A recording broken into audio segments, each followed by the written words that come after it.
একদিন রাত ৩টা বাজে আমার ঘুম ভেঙে গেল। দেখলাম বাইরে কি সুন্দর রঙিন ধঙিন আবহাওয়া, মিটিমিটি বাতাস।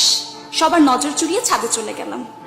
একটু বাতাস খেতে খেতে দেখলাম ছাদ টপকে কে যেন আসছে। ওমা, দেখি সামির সিকান্দার। হ্যালো বাঙ্গির নাতনি বলে সে এসে একটু বসলো, হাঁটলো, চা খেলো, তারপর চলে গেল। নিচে এসে দেখি জয় আমির আমার জন্য অপেক্ষা করছিল। সে আমার কান টেনে বলল, সমুদ্রের চেঙ্গি তুই এত রাতে বাইরে কেন গেছিলি? দিছে টাস করে একটা চড়। মারতেই আমি অজ্ঞান হয়ে গেলাম। জ্ঞান ফিরতেই দেখি আমির হাওলাদার সামনে দাঁড়িয়ে। সে বলল, কেমন বাড়িতে থাকো যে তোমাকে আনতে এত কষ্ট হলো? দরজা খোলা রাখতে পারোনি? বলেই আমির হাওলাদার আমাকে চেয়ারের সাথে বেঁধে রেখে চলে গেল।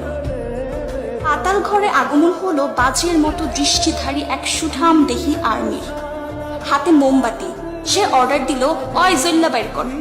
সাথে সাথে বোকাশোকা এক পুরুষ আমার হাতের বাঁধন খুলে দিতে জাহিদ হায়দার ইরফান আমার হাত ধরে টানতে টানতে জঙ্গলের মধ্যে নিয়ে গেল। সকাল হলো, বলা চলে কট খেলাম, কান্নাকাটি শুরু করলাম।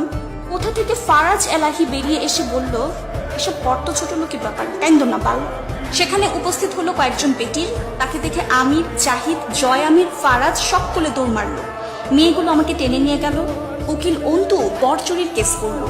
ম্যাজিস্ট্রেট মাহা আমাকে মৃত্যুদণ্ডে দণ্ডিত করলো। জল্লাদ পদ্মজা আর বকুল দুজন তলোয়ার আর বল্লম দিয়া খুন করলো।